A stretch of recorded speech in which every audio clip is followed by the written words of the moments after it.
Hello friends, I welcome you all on my YouTube channel Rasayan सेतु।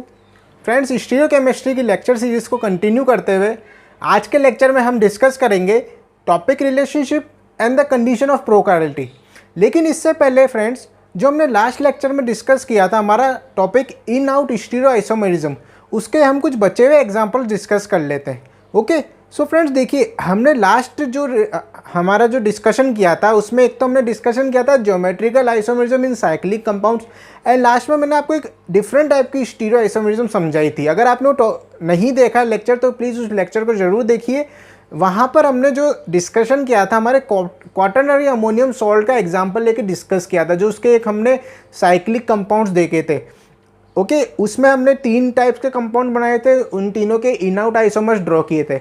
यहाँ पर हम देखिए आज के जो हम एग्जांपल लेंगे इन आउट आइसोमरिज्म को, उनमें देखिए हम एक तो लेंगे ट्राईसाइक्लिक डायमाइड्स, जो सामने आपको एग्जांपल्स दिख रहे हैं, एंड फिर ये है एक फास्फोरस का कंपाउंड्स। अब देखिए यहाँ पर मैंने आपको 3 एमाइंस ड्रॉ करके बताया जो साइक्लिक एमाइंस है। यहाँ पर क्या आपके ब्रिजाइड नाइट्रोजन्स भी प्रेजेंट है इसमें। तो देखिए ब्रिजाइड नाइट्रोजन्स क्या है, दोनों में प्रेजेंट है। अब देखिए साइक्लिक कंपाउंड्स है आपके। अब आपको क्या इसमें ये देखना है कि इनका नाइट्रोजन के पास जो लोन पेयर्स होंगे तो कौन कौन सा इनका आइसोमर क्या स्टेबल होगा। अगर आप देखें यहाँ पर तो ये जो आपका फर्स्ट कंपाउंड है 1,4-डाइएजा बाइसाइक्लो 2,2,2 ऑक्टेन इसका नाम है। इसका जब आप देखते हैं तो स्टडी से पता लगता है कि यहाँ पे जो इसके लोन पेयर्स होते हैं दोनों क्या होते हैं, आउटसाइड स्टेबल रहते हैं इस तरह से। तो इसका जो आउट आइसोमर होता है वो वाला क्या होता है, ज़्यादा स्टेबल होता है इस वाले कंपाउंड का। इसी तरह ये वाला कंपाउंड देखिए, ये आपका 1,6-डाइएजा बाइसाइक्लो 4,4,4 टेट्राडेकेन इसका नाम है। इसमें देखेंगे अगर आप तो इसमें आपके दोनों जो है नाइट्रोजन के लोन पेयर इनसाइड प्रेजेंट रहते हैं साइकिल्स के इस तरह से। सो यहाँ पर जो होता है आपका इन आइसोमर इसका क्या होता है, स्टेबल रहता है। ओके, दोनों क्या है नाइट्रोजन के लोन पर, यहाँ पर दोनों के आउटसाइड है, यहाँ पर दोनों के इनसाइड है। और इसी तरह अगर आप इसमें देखें 1,5-डाइएजा बाइसाइक्लो 4,3,1 ट्राइडेकेन, तो इसमें क्या होता है, एक नाइट्रोजन का तो लोन पेयर रहता है इनसाइड और एक का रहता है आउटसाइड। तो यहाँ पर जो होता है इन आउट आइसोमर इसका क्या करता है, एग्जिस्ट करता है। ये एक्चुअली में क्या है, वो आइसोमर जो स्टेबल होते हैं।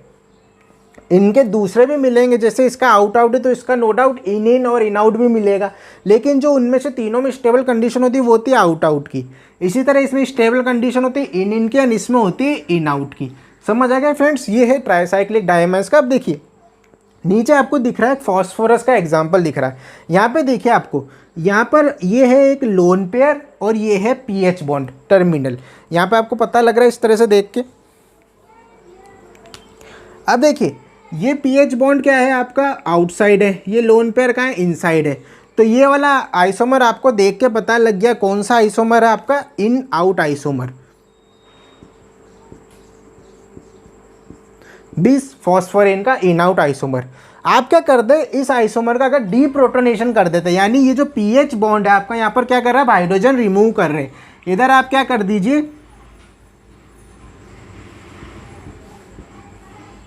डीप्रोटोनेशन। तो देखिए डीप्रोटोनेशन करने के बाद आपको ये कंडीशन मिल रही है, ये जो मिलता है कंपाउंड बिस फॉस्फोरेन के डीप्रोटोनेशन से, ये मिलता है आपको डाईफॉस्फोरेन। ठीक है, डाईफॉस्फोरेन आपको ये मिलता है। इसको आप दूसरे नाम से भी जानते हैं, इसको आप डाईफॉस्फीन भी कहते हैं, डाईफॉस्फोरेन या डाईफॉस्फीन। ओके, अब देखिए फर्क क्या आया इनमें। यहाँ पर देखिए ये था इन आउट, यहाँ पर दोनों जो लोन पेयर है आपके कहाँ चले गए, आउटसाइड चले गए। तो इट मीन्स ये वाला जो आइसोमर है आपका, ये क्या होता है, आउट आइसोमर होता है। तो ये क्या मिल गई इनमें, आइसोमेरिज्म मिल गई। फॉस्फोरेन के डीप्रोटोनेशन से बनने वाला जो फॉस्फीन होता है वो क्या बनता है, आउट बनता है। अगर आप वापस से इसका क्या कर दे, रीप्रोटोनेशन कर दे, मीन्स इस डाईफॉस्फीन का आप कर दीजिए रीप्रोटोनेशन।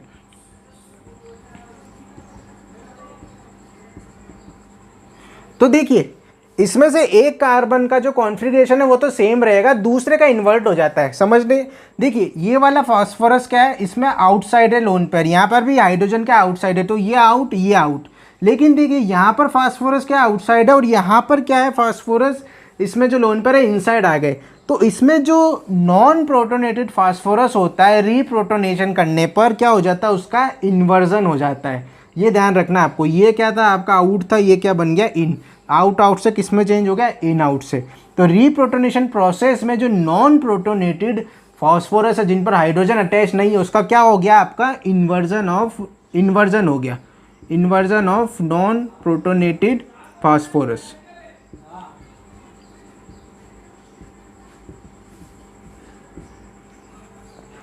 ओके फ्रेंड्स, तो समझ आ गया आई होप आपको। इन आउट और आउट इन आइसोमेरिज्म और अच्छे से हमने क्वाटरनरी अमोनियम सॉल्ट डिस्कस कर लिए, हमने ट्राइसाइक्लिक डायमीन्स डिस्कस कर लिए एंड हमने एक फास्फोरस का एग्जांपल भी डिस्कस कर लिया। अगर कहीं भी एग्जाम में आपसे इससे रिलेटेड क्वेश्चन आता है तो आप इजीली अटेम्प्ट कर सकते हैं। जनरली इन्हीं कंपाउंड्स में देखने को मिलती है और किन्हीं कंपाउंड्स में नहीं मिलती है। सो ये थी आपकी इन आउट आइसोमेरिज्म। अब चलिए हम अपने मेन टॉपिक जो आज के लेक्चर का है डेट इज टोपोसिटी, उसको स्टार्ट करते हैं। देखिए now we discuss the topic topicity और टॉपिक रिलेशनशिप। देखिए फ्रेंड्स, टॉपिक रिलेशनशिप और टोपोसिटी क्या होती है, अगर आप एक कंपाउंड के दो इक्विवेलेंट लिगेंड्स या फेसिस में रिलेशनशिप देखते तो उसको हम क्या बोलते हैं, टॉपिक रिलेशनशिप। सो अगर आप इसकी डेफिनेशन देना चाहें तो डेफिनेशन क्या होगी आपकी, the relationship between two identical ligands और faces. Relation between two identical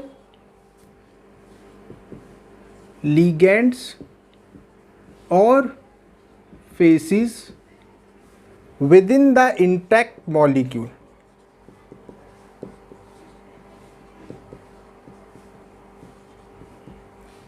is called topic relationship or toposity। Okay एक मॉलिक्यूल का दो आइडेंटिकल लिगेंड्स या फेसिस में रिलेशन। अगर आप इसके टाइप्स की बात करें तो दो टाइप्स की होती है ये, एक होते हैं होमोटॉपिक एंड एक होते हैं हेट्रोटॉपिक।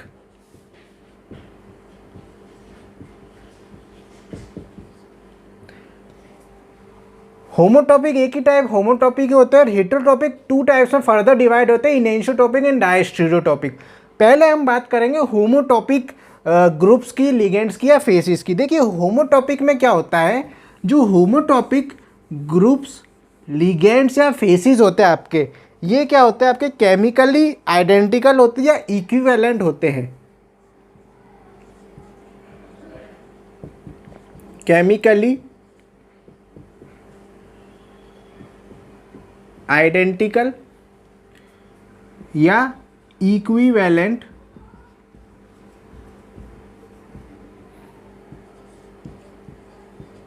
ग्रुप्स और फेस।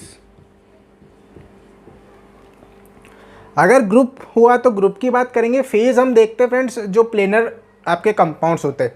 देखिए केमिकली आइडेंटिकल या इक्विवेलेंट किस तरह से, हम क्या करेंगे, एक मॉलिक्यूल उठाएंगे, उसके दो इक्विवेलेंट सपोज ग्रुप्स लेंगे, है ना। सपोज हमने हाइड्रोजन लिया, जैसे हम एग्जांपल लेके समझते हैं और अच्छे से समझ आएगा। आप देखिए यहाँ पे क्या है,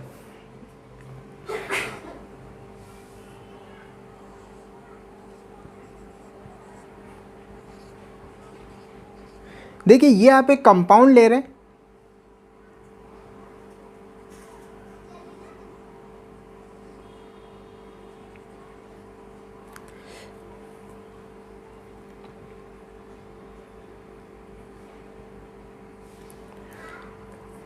ये सपोज हमने कंपाउंड लिया, यहाँ पे ये दो हाइड्रोजन है, हमको क्या फाइंड करना है, इन दोनों हाइड्रोजन के बीच की रिलेशनशिप।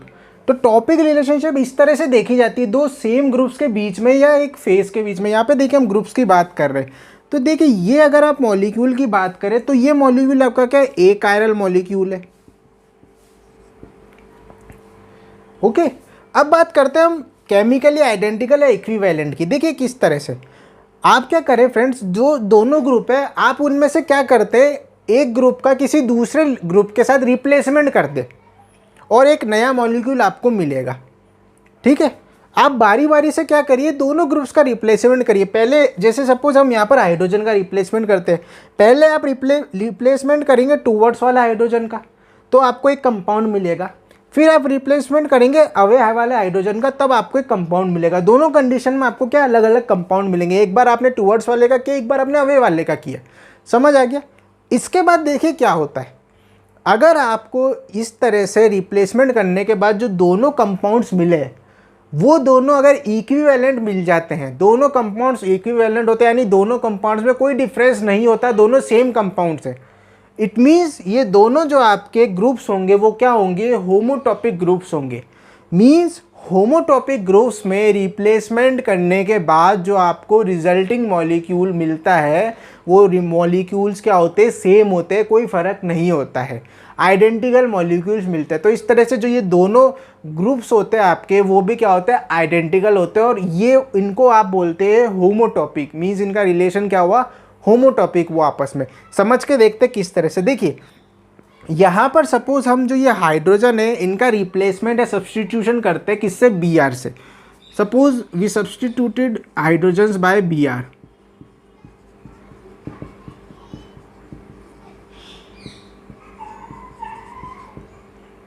ब्रोमीन से सब्सटीट्यूशन करेंगे। देखिए पहले केस में हम करते हैं टूवर्ड्स वाला हाइड्रोजन का सब्सटीट्यूशन। इस कंडीशन में क्या होगा,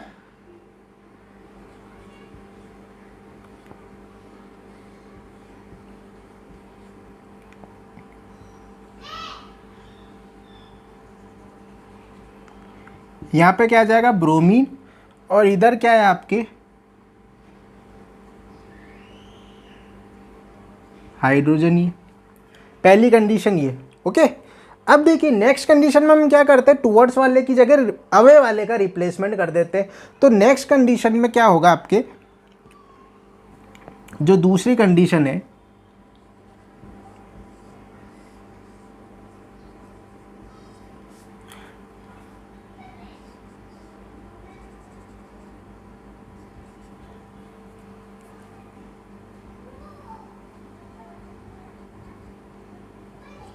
ये बन गया। तो देखिए आपको एक तरह से क्या है, बारी बारी से आपने सब्सटीट्यूशन किया हाइड्रोजन्स का, तो आपको क्या मिले, दो कंपाउंड मिले, कंपाउंड फर्स्ट एंड सेकंड। अब आप दोनों में देखिए, ये था आपका एक आयरल, ये दोनों भी क्या मिला आपको, एक आयरल मिल गए। ये भी एक आयरल कंपाउंड से प्लेन प्रेजेंट है इनमें, ओके। तो देखिए क्या फर्स्ट और सेकंड इक्विवेलेंट है, जी हाँ बिल्कुल है।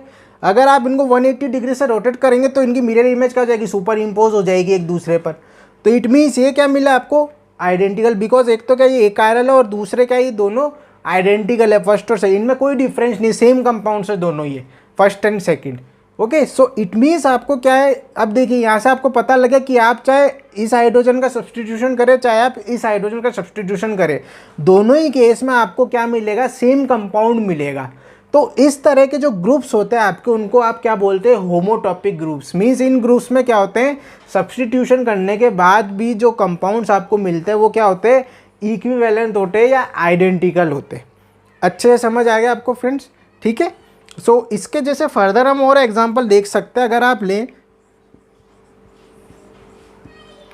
CH2COOH का होल ट्वाइस, इसको बोलते हैं मैलेइक एसिड।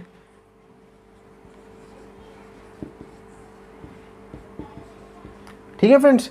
इसी तरह अगर आप बात करें प्रोपेन की,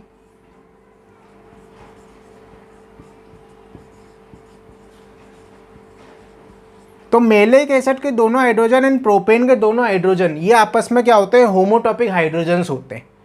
इनमें भी सेम कंडीशन आएगी, आप हाइड्रोजन का बारी बारी से सब्सटीट्यूशन करिए, आपको दो कंपाउंड्स मिलने की पॉसिबिलिटी दिखती है, लेकिन एक्चुअली में वो दोनों कंपाउंड्स क्या होंगे, केमिकली सेम होंगे, या स्टीरियो केमिकली भी क्या होंगे, सेम होंगे। समझ आ गया। तो इट मीन्स बस आपको ये ध्यान रखना है। अगर हम इसी में बात करें किसकी, ये तो बात हुई सपोज लिगेंड्स की, अब हम बात करते हैं फेस की। होमोटॉपिक फेस क्या होगी वो समझिए।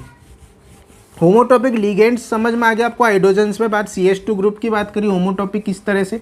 अब देखिए अगर आप इसमें बात करें फेस की, जैसे हम एक एग्जांपल है कार्बोनाइल ग्रुप का,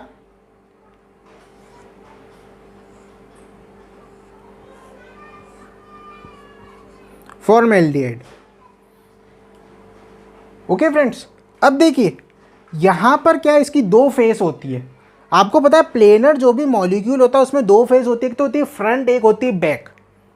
ये वाली सपोज ये बोर्ड में है इस प्लेन में, तो ये जो वाइट साइड वाली होगी ये क्या इसकी फ्रंट फेस है, और जो पीछे ब्लैक साइड है वो क्या होगी, इसमें बैक फेज होगी।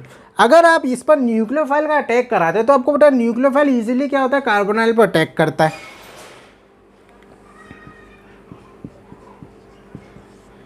ओके अब देखिए इसी तरह से अगर हम बात करें तो न्यूक्लियोफाइल का अटैक की इस कार्बन पे दो पॉसिबिलिटी होती है, एक तो होती है फ्रंट साइड अटैक एंड एक होती है आपका बैक साइड अटैक।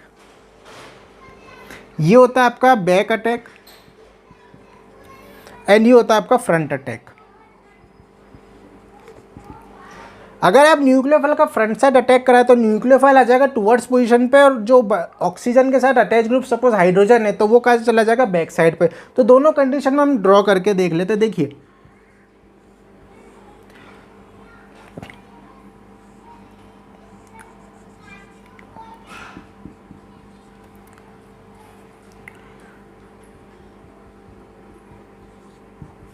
ये जब न्यूक्लियोफाइल का कहाँ है, फ्रंट साइड अटैक है, एंड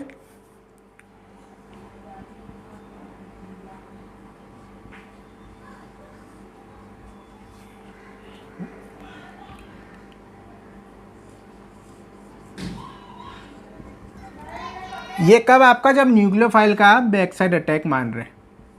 दो कंडीशंस है। तो देखिए इस कंडीशन में भी आपको क्या, ये तो था आपका एक आयरल एंड ये कंपाउंड्स भी आपका क्या है, एक आयरल है। दोनों में क्या है, प्लेन प्रेजेंट है आपकी, जो न्यूक्लियोफाइल एंड OH से पास होगा हाइड्रोजन को इक्वली डिवाइड करेगा। तो अब देखिए यहाँ पर भी आपको समझ आ गया कि ये वाली फेज क्या है, आपकी होमोटॉपिक फेज है। क्यों? क्योंकि इस फेज पर आप चाहे न्यूक्लियोफाइल का फ्रंट साइड अटैक कराए या बैक साइड अटैक कराए, कंपाउंड दोनों कंडीशन में क्या मिलेगा, सेम मिलेगा। ये आपको दिख रहा है अलग अलग है, लेकिन एक्चुअली में ये दोनों क्या है, आपके सेम कंपाउंड्स। ये आप इसको 180 डिग्री से रोटेट करोगे तो ये मिल जाएगा सेकंड वाला। मींस इनकी जो मिरर इमेज सुपर इम्पोजेबल है। समझ आ गया आपको, पहले वाली कंडीशन सेम आ गई।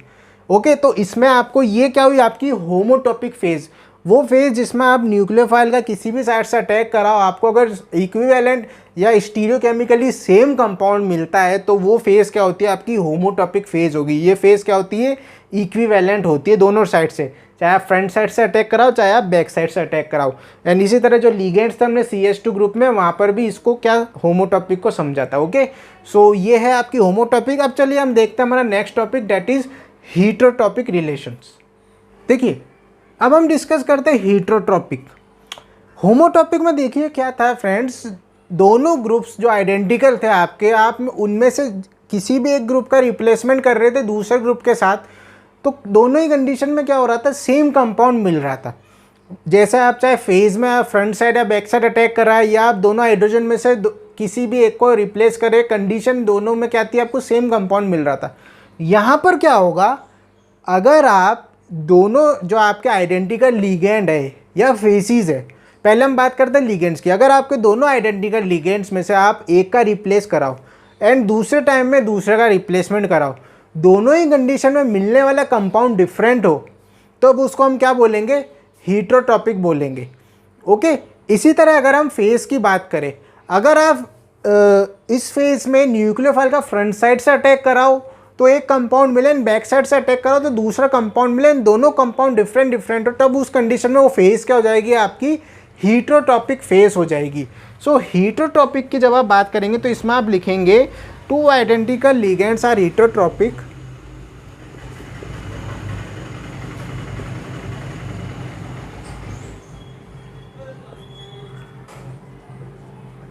two identical ligands are heterotopic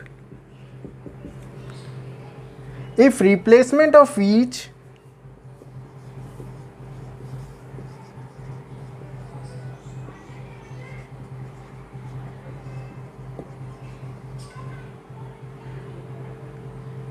in turn by a new different ligand.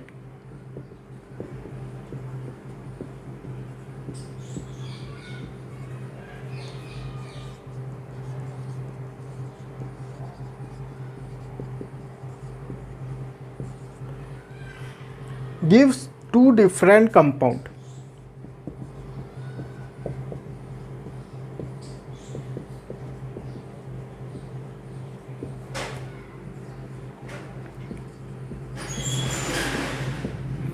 Okay, ये तो बात हुई हमारी हेटरोट्रॉपिक लिगेंड्स की।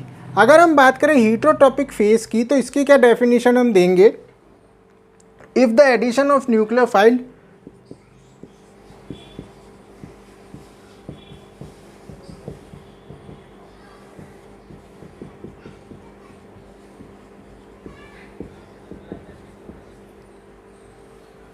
टू वन और अनदर फेज ऑफ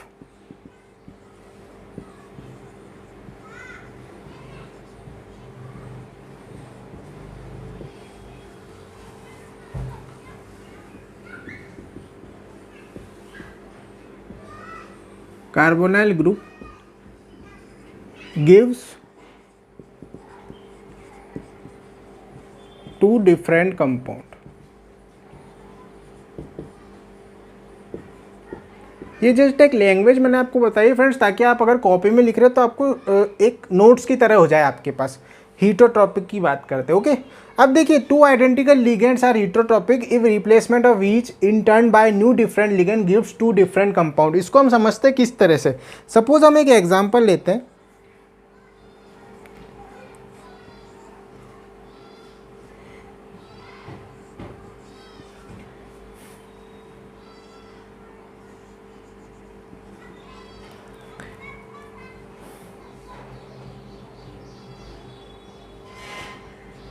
देखिए, ये कंपाउंड अभी क्या है, ए कायरल है आपका, कायरल सेंटर एब्सेंट है यहाँ पे मिथाइल ग्रुप है, यहाँ पे फिनाइल ग्रुप है। ओके, अब देखिए क्या है, यहाँ पर हम वही वाली कंडीशन अप्लाई करते हैं, दोनों हाइड्रोजन का बारी बारी से सब्सटीट्यूशन करते हैं ब्रोमीन के साथ। Substitution by bromine. पहले हम करते हैं सब्सटीट्यूशन टूवर्ड्स वाला हाइड्रोजन का, फिर हम करते हैं सब्सटीट्यूशन अवे वाला हाइड्रोजन का। ओके, तो देखिए,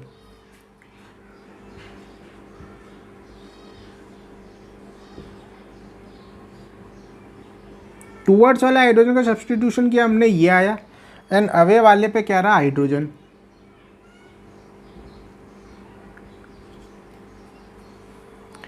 ओके, और देखिए, अगर आप अवे वाला हाइड्रोजन का सब्सटीट्यूशन करें तब क्या होगा,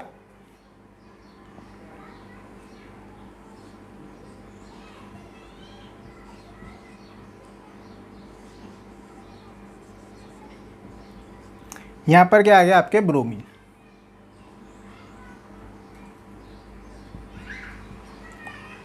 तो आपको देखिए दो कंपाउंड्स मिल गए, ये फर्स्ट एंड ये सेकेंड। ये था ए कायरल कंपाउंड। क्या ये कायरल है? जी हाँ, बिल्कुल है। देखिए यहाँ पे एक कायरल सेंटर जनरेट हो गया, ये दोनों आपके क्या है, कायरल। एंड जब आपको पता है कि जब एक कंपाउंड कायरल होता है तो वो दोनों क्या हो जाते हैं, आपस में डिफरेंट हो जाते हैं। ये वाला एक कंपाउंड अलग है, ये वाला एक कंपाउंड अलग है। ओके, समझ आ गया फ्रेंड्स। इसी तरह देखिए हम बात करते हैं फेस की। अभी हमने बात करी ऊपर वाले टू आइडेंटिकल लिगेंड्स, ये सपोज हाइड्रोजन ग्रुप्स। अब हम बात करते हैं आइडेंटिकल फेस की। कैसे?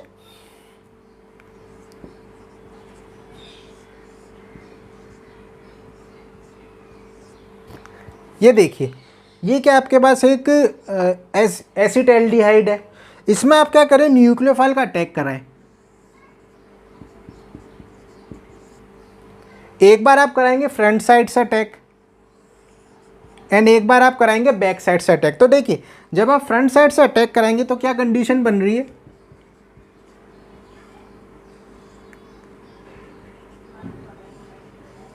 न्यूक्लियोफाइल आ गया आपके फ्रंट साइड पे,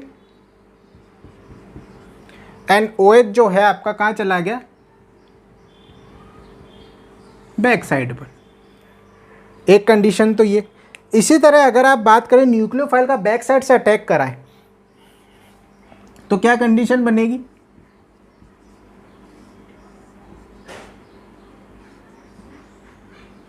OH तो आ जाएगा आपका फ्रंट साइड पे, एंड आने वाला न्यूक्लियोफाइल कहाँ चला गया, बैक साइड पर।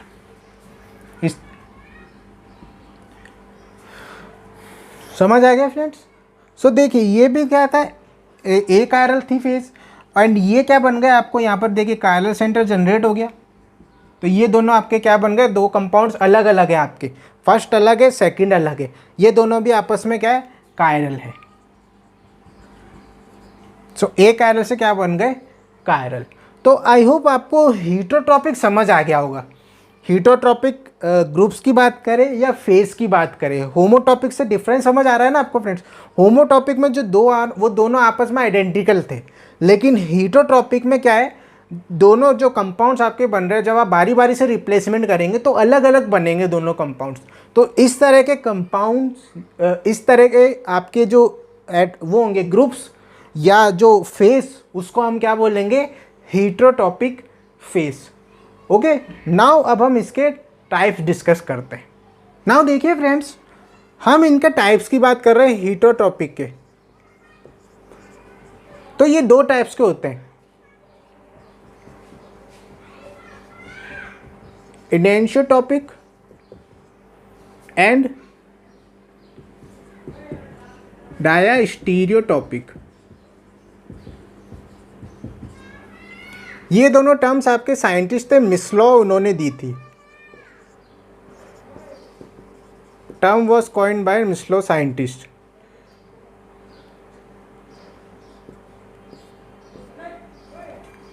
ओके, ऐसे नॉलेज के लिए बता दिया, मिसलॉ थे जिन्होंने इनेंशियोटॉपिक एंड डायस्टीरियोटॉपिक टर्म बताई थी। अब देखिए हीटरोट्रॉपिक ये डिस्कस कर लिया हमने। दोनों ग्रुप्स हीटरोट्रॉपिक कब होंगे, जब बनने वाले कंपाउंड्स अलग अलग होंगे। फेस हीटरोट्रॉपिक कब होगी, जब न्यूक्लियोफाइल का अटैक के बाद जो कंपाउंड्स बन रहे हैं वो फ्रंट से अलग बन रहा है, बैक से अलग बन रहा है। इनेंशियोटॉपिक एंड डायस्टीरियोटॉपिक कैसे, नेम से आपको पता लग रहा है फ्रेंड्स। इनेंशियोमर्स क्या थे, enantiomers are those compounds which are not mirror images of each other, they are not superimposable on each other. तो देखिए कोई भी दो ग्रुप्स, लिगेंड्स या फेस, इनेंशियोटॉपिक कब होगी, जब उनमें रिप्लेसमेंट आप कर दे लिगेंड से एंड उनसे इनेंशियोमर्स का फॉर्मेशन हो, तब वो दोनों ग्रुप्स आपस में क्या होंगे, इनेंशियोटॉपिक होंगे। एंड डायस्टीरियोटॉपिक ग्रुप्स कब होंगे, जब उन दोनों ग्रुप्स के रिप्लेसमेंट से जो अलग अलग कंपाउंड्स आपके बन रहे हैं वो क्या बन रहेंगे, अगर डायस्टीरियोमर्स बनेंगे तो वो क्या होंगे, आपके डायस्टीरियोटॉपिक होंगे। इनेंशियोटॉपिक फ्रेंड्स हम देखिए ये जो दोनों एग्जांपल्स थे ये क्या थे, इनेंशियोटॉपिक ग्रुप एंड फेस का एग्जांपल है जो अभी हमने डिस्कस किया था। कैसे, देखिए ये वाले दोनों क्या, हाइड्रोजन आपके इनेंशियोटॉपिक एक तरह से। कैसे है, ये एक कायरल आपका कंपाउंड है, दोनों हाइड्रोजन थे। जब आप यहाँ पे इसके दोनों कंपाउंड्स बनाए थे, देखिए फर्स्ट और सेकंड, ये आपके क्या है, दोनों आपस में इनेंशियोमर्स है। एक कायरल सेंटर है, चारों ग्रुप्स अलग अलग हैं। आपको पता है जब कंपाउंड्स में एक कायरल सेंटर है, चारों ग्रुप डिफरेंट होते हैं तो वो आपस में इनेंशियोमर होता है। सो दे आर इनेंशियोमर्स। इसी तरह ये वाला भी जो नीचे आपका जो एसिड एल्डिहाइड पे न्यूक्लियोफिलिक अटैक का एग्जांपल था, ये आपका किसका है, इनेंशियोटॉपिक फेस का एग्जांपल है। यहाँ पे देखिए जो न्यूक्लियोफाइल अटैक के बाद ये दोनों कंपाउंड्स आपको मिल रहे हैं कायरल, ये भी क्या है, आपके इनेंशियोमर्स आपस में, दोनों कायरल सेंटर्स हैं, चारों ग्रुप डिफरेंट है। तो ये आपकी not mirror images, not superimposable mirror images, और ये दोनों क्या है, आपके enantiomers. So these are the examples of enantiotopic ligands और faces, they both are. So enantiotopic I hope आपको समझ आया होगा कि जब आप टू लिगेंड्स में से दोनों का क्या करते हैं, सब्सटीट्यूशन करते हैं किसी तीसरे लिगेंड से, एंड उसके बाद अगर आपको मिलने वाले जो कंपाउंड्स है वो इनेंशियोमर्स हो, तो आपको वो दोनों ग्रुप्स या लिगेंड्स को क्या बोलेंगे, इनेंशियोटॉपिक।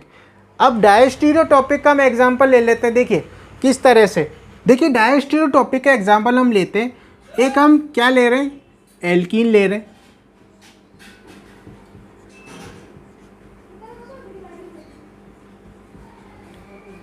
यहाँ पे देखिए एक कार्बन पे क्लोरीन, एक हाइड्रोजन, एक पे दोनों हाइड्रोजन। हम क्या करते हैं, जो दोनों हाइड्रोजन वाले कार्बन है इसमें से एक का रिप्लेसमेंट कर देते हैं, किसके साथ, ब्रोमीन के साथ। तो अगर आप इसमें रिप्लेसमेंट या सब्सटीट्यूशन बाय ब्रोमीन करें तो आपको दो पॉसिबिलिटी मिलेगी। किस तरह से, देखिए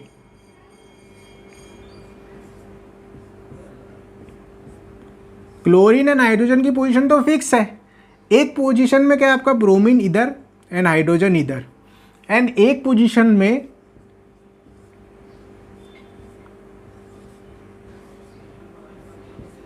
ब्रोमीन ऊपर की तरफ एंड हाइड्रोजन नीचे की तरफ। देखिए ये वाला आइसोमर क्या है आपका ट्रांस, एंड ये वाला आइसोमर क्या है आपका सिस। एंड आपको पता है सिस एंड ट्रांस आपस में क्या होते हैं, डायस्टीरियोमर्स। सो इट मीन्स आपको क्या है, इन हाइड्रोजन का जब आप रिप्लेसमेंट एक लिगेंड से तीसरे लिगेंड से कर रहे हैं तो उसमें आपको क्या मिल रहे हैं, सिस एंड ट्रांस आइसोमर्स मिल रहे which are diastereomers. So it means they both hydrogens are diastereotopic hydrogens. Understand friends. So ये होता है इस तरह से आपका रिलेशन।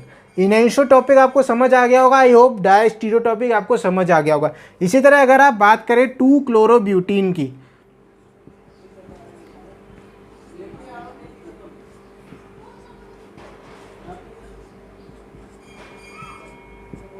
सो 2-क्लोरोब्यूटीन के दोनों हाइड्रोजन भी क्या होता है आपके डायस्टीरियोटॉपिक होते हैं।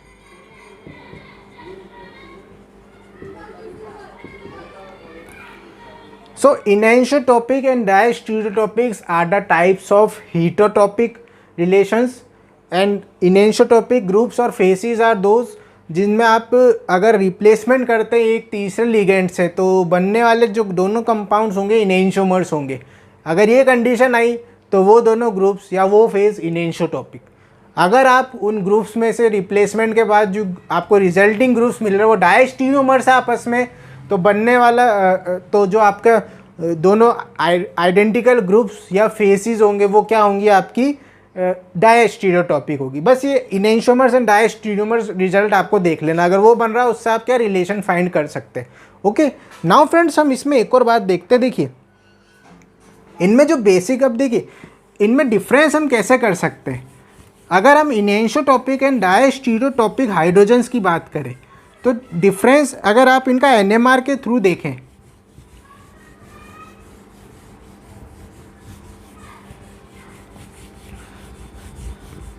तो देखिए क्वेश्चन आ सकता है आपके एग्जाम में, नॉलेज के लिए मैं आपको बता रहा हूं।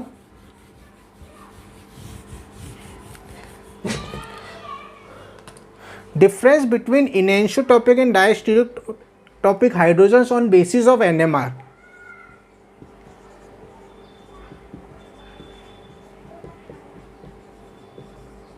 ऑन बेसिस ऑफ एनएमआर जो इनेंशियोटॉपिक हाइड्रोजन्स होते हैं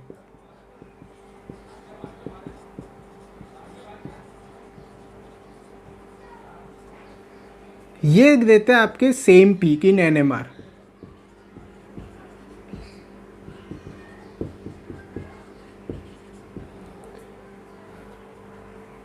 बस आपको ये ध्यान रखना है, अगर आप यूज़ करो एक कायरल सॉल्वेंट, ओके, अगर आप यूज़ कर तो एक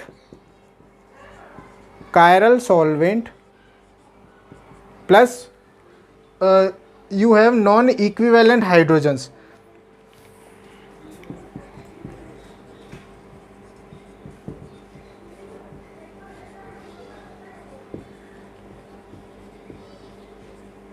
ये क्या आपके इनेंशियोटॉपिक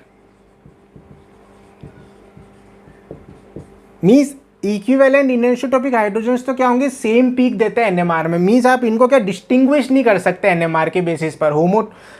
इनेंशियोटॉपिक और साथ में क्या है होमोटॉपिक भी, दोनों कंडीशन के लिए enantiotopic and homotopic hydrogens are indistinguishable in NMR. अगर आपके पास कायरल सॉल्वेंट और नॉन इक्विवेलेंट हाइड्रोजन्स हो तब ये क्या देते हैं आपके डिफरेंट पीक्स देते हैं। तो केवल यही एक कंडीशन है जब आपके क्या हो सकते हैं, आप जो इनेंशियोटॉपिक हाइड्रोजन्स उनको डिस्टिंग्विश कर सकते हैं। एंड जो आपके डायस्टीरियोटॉपिक हाइड्रोजन्स होते हैं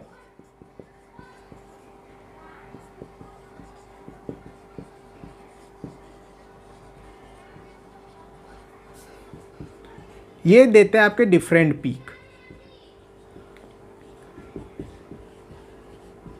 इन NMR.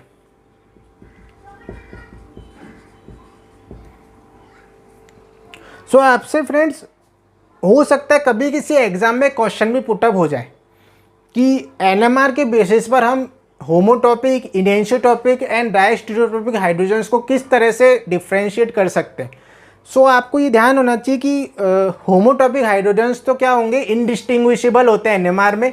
Means same NMR peak मिलती है आपके दोनों जो आपके हाइड्रोजन्स होंगे अगर इनेंशियोटॉपिक है होमोटॉपिक है। लेकिन अगर आपके हाइड्रोजन्स डायस्टीरियोटॉपिक होंगे तो वो डिफरेंट पीक शो कर देंगे। या फिर अगर आप कायरल सॉल्वेंट यूज़ करते हो तो उस कंडीशन में अगर आपके नॉन इक्विवेलेंट इनएनिसोटॉपिक हाइड्रोजन है वो डिफरेंट पीक शो करेंगे। ठीक है, तो फ्रेंड्स बस ये आपको बताने का मेरा मेन रीज़न था कि इस टाइप के हाइड्रोजन्स जो एनएमआर में डिटेक्ट नहीं होते या इनडिस्टिंग्विशेबल होते हैं उनके लिए एक टर्म होती है जिनको हम बोलते हैं आइसोक्रोनस हाइड्रोजन्स, या उसके लिए टर्म यूज़ करते हैं हम isochronous.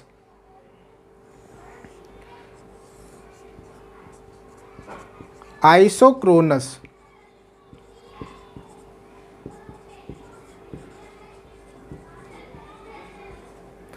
So isochronous hydrogens or isochronous groups are those groups which are indistinguishable in NMR or they give same peak in NMR.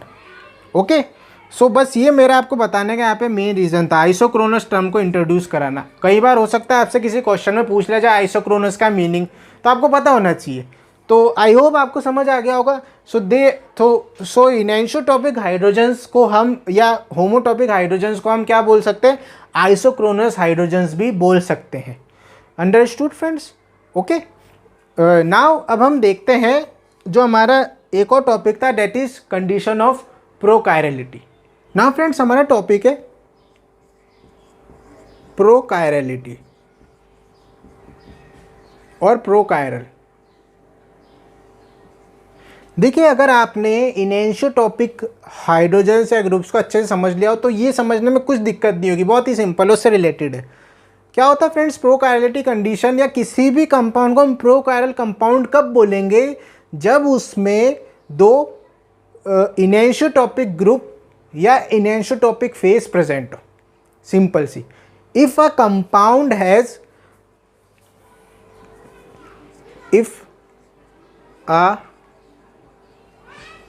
compound has ineninsotopic group or phase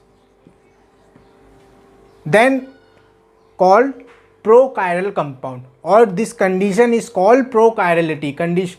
देखिए, pro means क्या है, पहले, तो chirality के just पहले की condition. So it is the condition just before the chirality.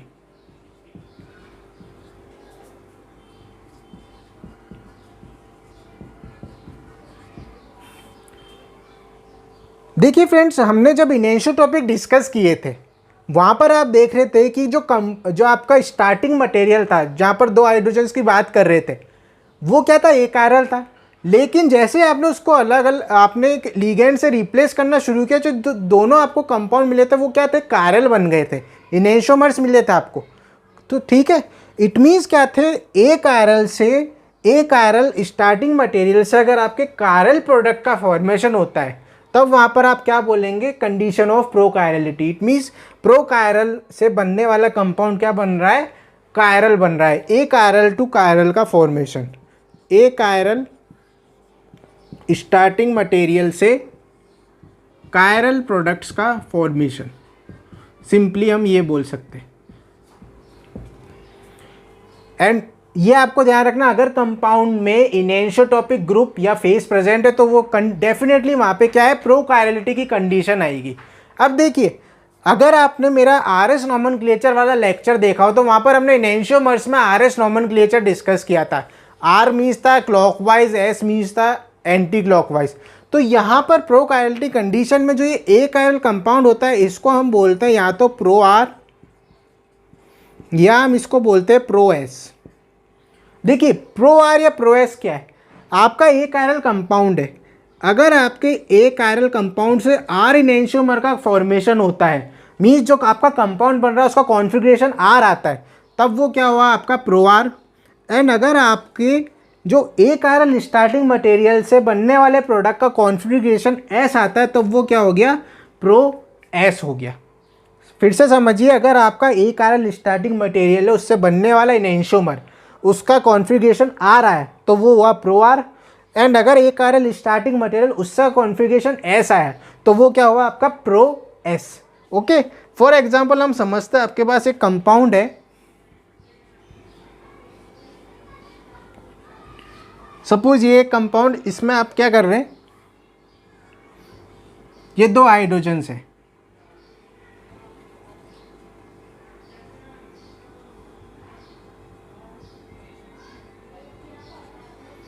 Hydrogen 1 and hydrogen 2। इसमें आप जब इन हाइड्रोजन का बारी बारी से रिप्लेसमेंट करेंगे तो आपको पता लग जाएगा कि H1 का होता है, H1 से बनने वाला प्रोडक्ट होता है आपका R। सो H1 को आप बोलते हैं प्रो R एंड H2 को आप बोलते हैं प्रो S। ये pro R and pro S क्या है फ्रेंड्स, ये कंपाउंड का कॉन्फ़िगरेशन नहीं है, जो आप कंपाउंड ले रहे हो उसमें जो ग्रुप्स है उनका है। ठीक है, एक आयरल जो आप ले रहे हैं स्टार्टिंग मटेरियल, उसमें जो आप दोनों ग्रुप्स की स्टडी कर रहे हैं जिसको आप बोल रहे हैं इनेंशोटॉपिक, उसमें एक ग्रुप का होगा प्रो आर, एक का होगा प्रो एस। मीन्स इसमें H1 का आप रिप्लेसमेंट कर देंगे तो बनने वाला ग्रुप क्या आर बनता है तो प्रो आर, H2 का रिप्लेसमेंट करते हैं तो बनने वाला ग्रुप क्या बनेगा एस बनता है, तो इसलिए उसको बोलते हैं pro S. Okay friends, so ये है आपकी condition of prochirality. Now friends, अब देखिए इस लेक्चर में तो हम इतना ही डिस्कस करते हैं। अब इसके बाद हम एक में आपको ट्रिक डिस्कस करेंगे हम नेक्स्ट लेक्चर में, जहाँ पर हम कंपाउंड में जो आपके ग्रुप्स है या फेसिस है उनमें रिलेशनशिप की ट्रिक मैं आपको बताऊंगा कि कैसे आप डायरेक्ट ट्रिक लगाकर ये पता कर सकते हैं कि वो होमोटॉपिक होंगे, इनेंशोटॉपिक होंगे या डायस्टीरियोटॉपिक होंगे। ओके, सो आई होप आपको इतना लेक्चर समझ आ गया होगा, लेकिन किसी भी तरह की डिफ़िकल्टी है तो कमेंट सेक्शन में आके ज़रूर पूछिए फ्रेंड्स। ओके, तो चलिए नेक्स्ट लेक्चर में मिलते हैं, वहाँ पर हम इसके एग्जाम्पल्स डिस्कस करेंगे। So thank you friends, thank you for watching.